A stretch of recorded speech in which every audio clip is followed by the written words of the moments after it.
Magandang umaga, ngayon po ay araw ng Lunes, September 22, 2025. Update po muli sa lagay ng panahon. Halos matabunan na ng napakalawak po na kaulapan ng super bagyong Nando ang halos buong kalupaan ng Pilipinas. Taglay ngayon ng bagyong Nando, ang lakas ng hangin aabot sa 195 km per hour at bugso nga abot sa 240 km per hour. Kumikilos west-northwestward sa bilis na 15 km per hour. Ngayong araw, inaasahang hahagupit o tatama sa bahagi ng Batanes, Babuyan Islands sa extreme northern Luzon ang sentro ng Super Typhoon Nando na may international name Ragasa. At inaasahang magdadala po ng mapaminsalang lakas ng hangin at matitinding pag-ulan, particular na sa northern Luzon.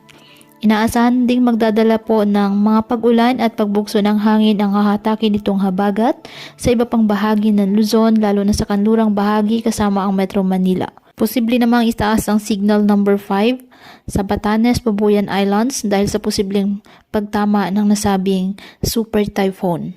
Kaya patuloy po na pinag-iingat at maging alerto ang ating mga kababayan sa Luzon dahil sinaasang epekto ng bagyo at habagat, lalo na po sa banta ng mga biglaang pagbaha at pagguho ng lupa.